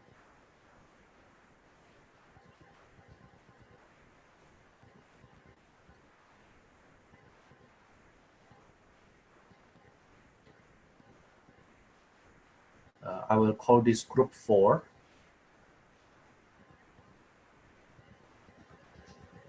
And this one group 5. Now in my trigonometry class, I do not require them to memorize group 4, group 5. I will give them the formula at the end, at the last page of the test. Now, what happened with you? I will do the same. I will put the formulas of this group 4, group 5 on the last page. Okay, I myself memorize the formula, but I don't think with the time you have left, like 2 or 3 weeks, you can memorize it that well. Okay, and another thing is, I know that you can actually just look at the book during the test. Okay, but these are two formulas that I would say, all the other formulas I need you to memorize actually, but if you look at the book, I don't know, I will not know, and actually I don't care. Okay, but to speed up, if you really need to see what's the formula, then I put it at the end of on the test. Okay, now what are these sum to product formula? Group 4. I'm sorry, product to sum. Product to sum formulas.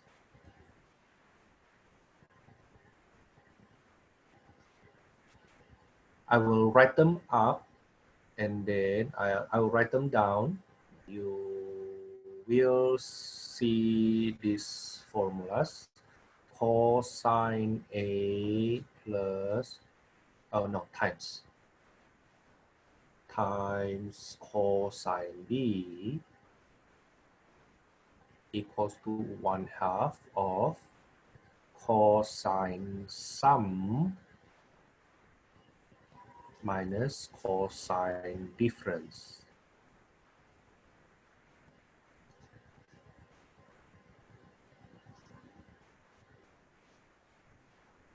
Sine A sine B is equals to negative 1/2. This is sum, by the way, this is addition here. Cosine sum minus cosine difference. What am I doing? What happened with my writing? This should be difference here. So please correct what I wrote earlier. This is difference here.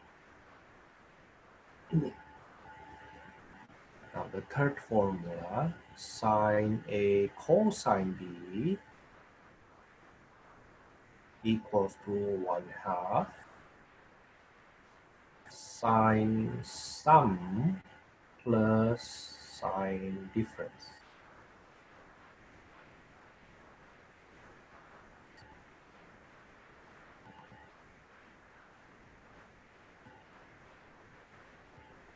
And then the last one, the cosine A sine B equals to 1/2. This is sum here. 1/2 sine sum minus sine difference.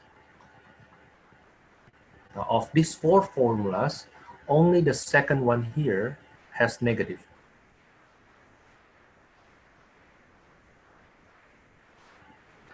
You can compare my formulas here with our the one we have in our textbook.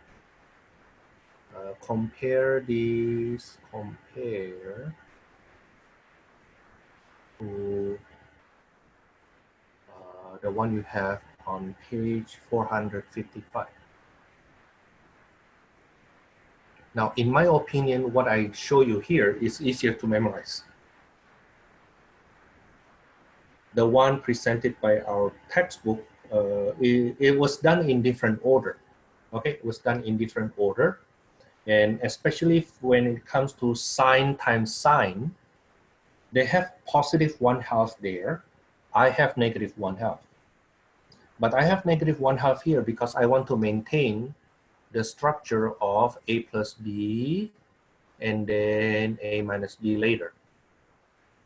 Okay, now the difference with your textbook is when they get rid of the negative here, they actually swap the order subtraction here. They reverse the order subtraction. Okay, so please pay attention to that. Now, but it doesn't matter which pattern or which one you prefer, my version or textbook version, the result, they're exactly the same though. But I think the best way to memorize this formula, as always, is by showing the proof. The proof, however, is actually similar to from one to the other.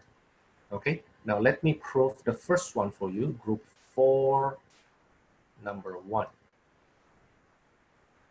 Proof group 4, number 1. That is cosine A cosine B equals to 1/2 of cosine sum plus cosine difference. Now, I will prove actually from right to left. Okay, but the proof will be as the following. The proof will be as the following. What is cosine A plus B? Cosine A plus B is cosine A cosine B minus sine A sine B. while cosine A minus B is cosine A cosine B plus sine A sine B. Now, suppose, let me change color. Suppose I add this. If I add this, then I will get cosine A plus B plus cosine A minus B equals to, notice that the second terms here, they cancel when we add them. Right? So that's 2 cosine A cosine B plus 0. Is it right? Which we usually just ignore it. Now then notice that if I divide both sides by 2, what I get what I need. If I divide both sides by 2, that's what I need.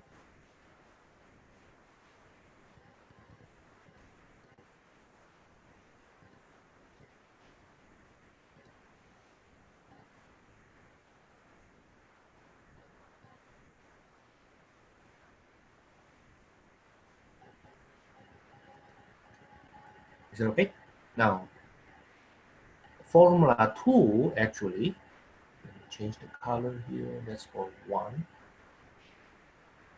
And let me use the 2.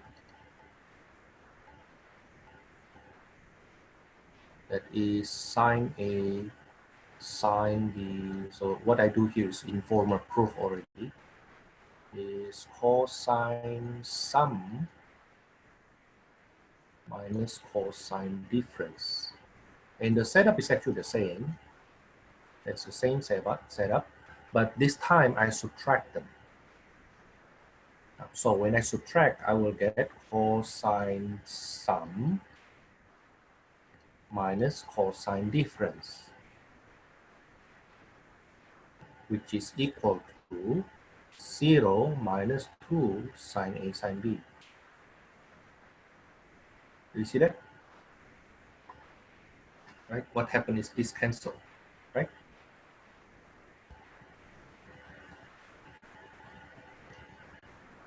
Okay, and then I get negative 2 sine A sine B. Then dividing both sides by negative 2 gives me what I need.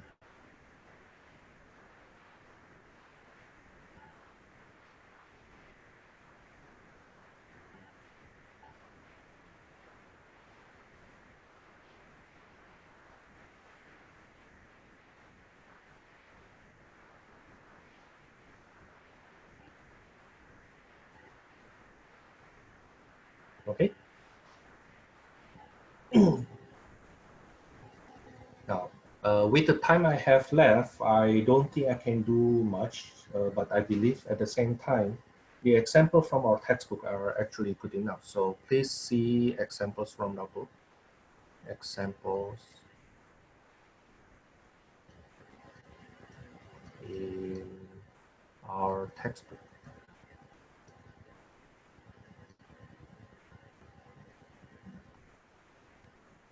Okay.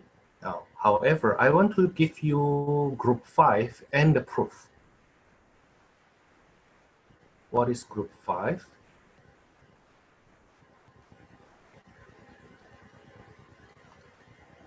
Group 5, that's a sum to product.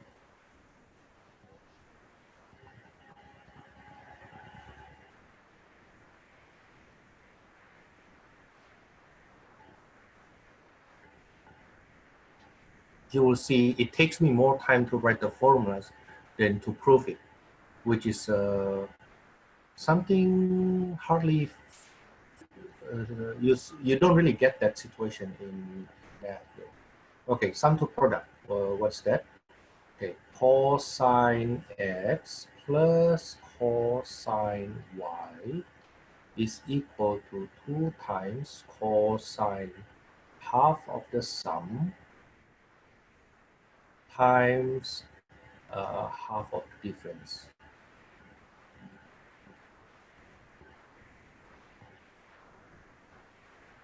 While cosine x minus cosine y.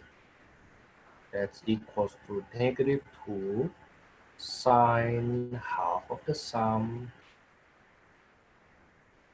times half of the sine of half of the difference.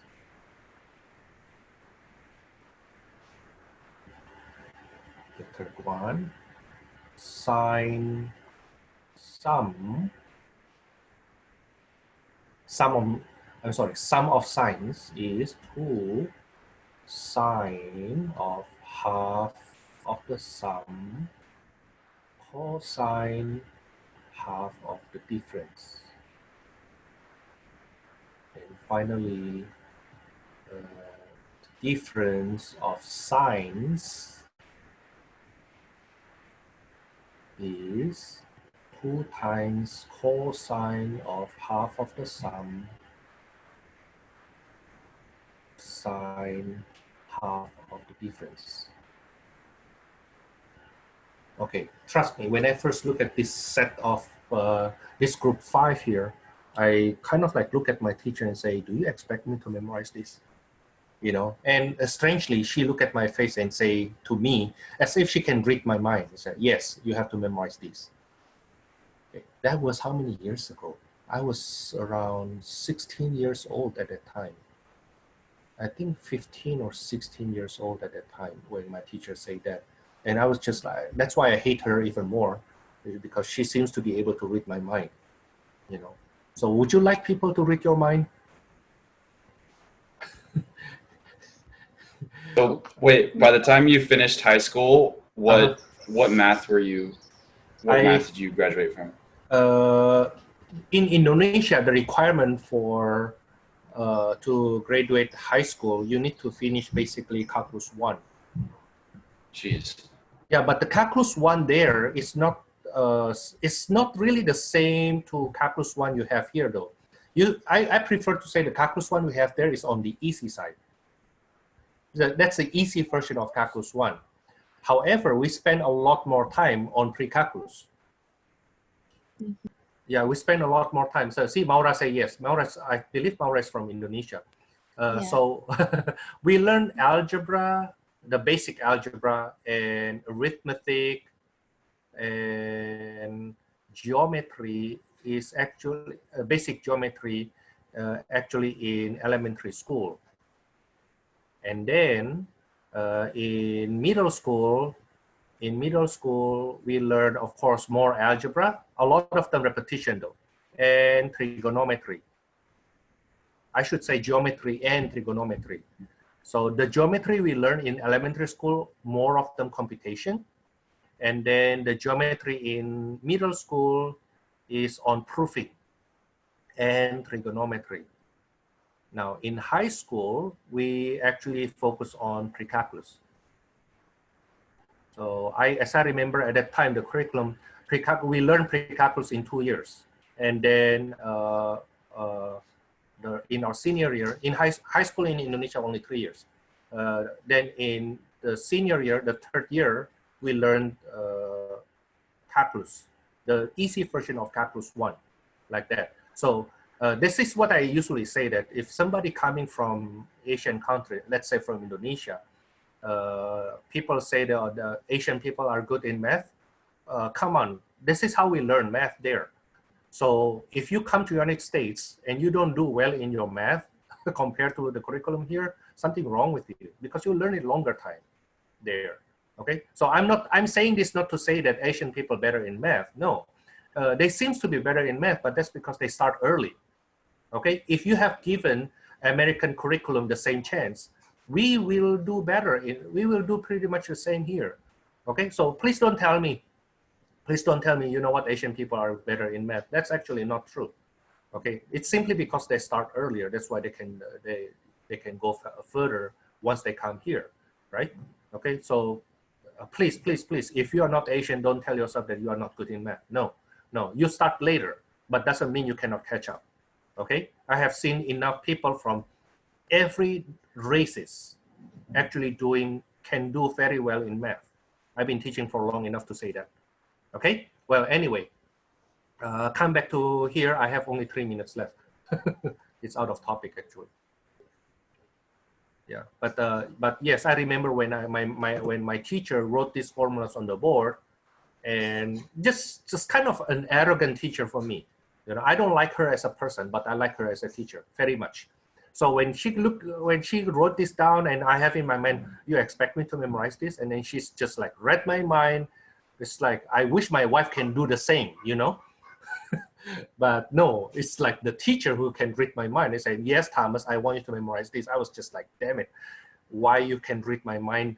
It's like I kind of like curse her in my heart, not because she wants us to memorize, but it's more about like, how can you read my mind? I just barely said it in my mind 1 second ago, you know. But and then she said, yes, you have to memorize that. But to memorize formulas, the best way to memorize formulas is actually to see how it is proven. Okay, so the proof that I show you here earlier for group 4, this one proof actually you can apply for number 3 and number 4 similarly, okay, and you get the same formula. Now the strange thing is all the thing that I do here, whatever things I do here, whatever the formula we have here, I can prove that in only one step, all 4 right away. And that's how then I understand my teacher at that time. Proof. Okay, this is from group 4, right? This is from group 4. And how to prove group 5? Here's the clue, okay? Let A plus B, call that X. Call that X. And then A minus B, call that Y. My yellow one, call that Y. Are you with me so far? Yes. Now then, when I add these, notice that the B's cancels.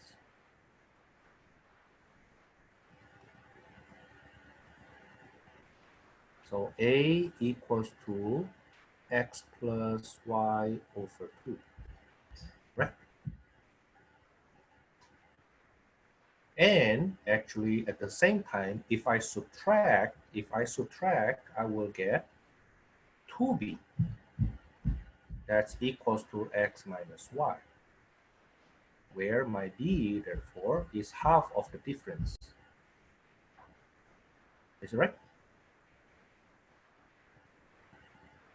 Now, let's grab the first formula.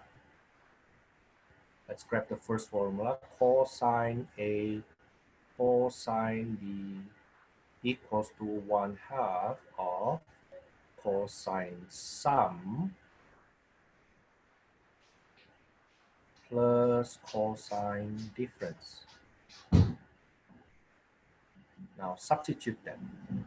This is my sum. This is my difference, right? Okay, so that will be 1/2 cosine X plus cosine Y. On the left-hand side, I will get cosine X plus Y over 2, cosine X minus Y over 2. Now multiply both sides by 2, you get what you need. So it's really about substitution.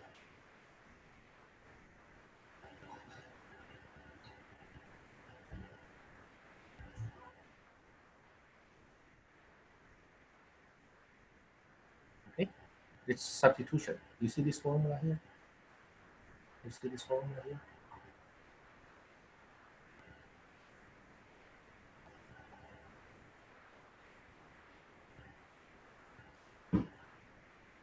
That's the formula here. So in between, I only apply this substitution. Okay, But anyway, I would like you to read the examples. Read the examples.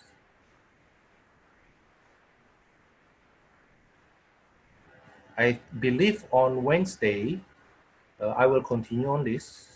On Wednesday, my plan is I will continue on 6.5, and then I will do 6.6 and then 7.1.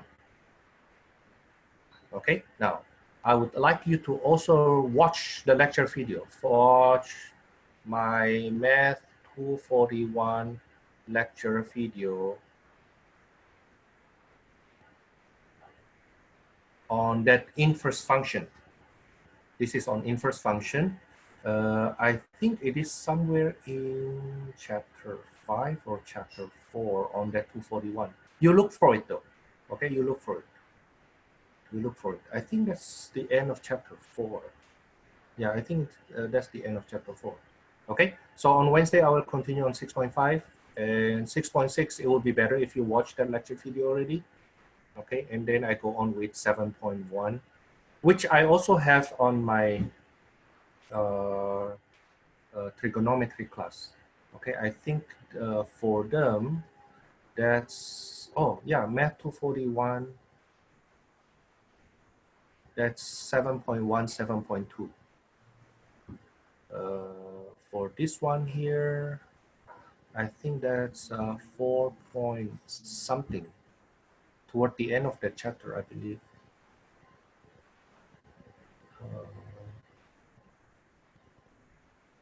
And then this is section 4 point something or 5 point something.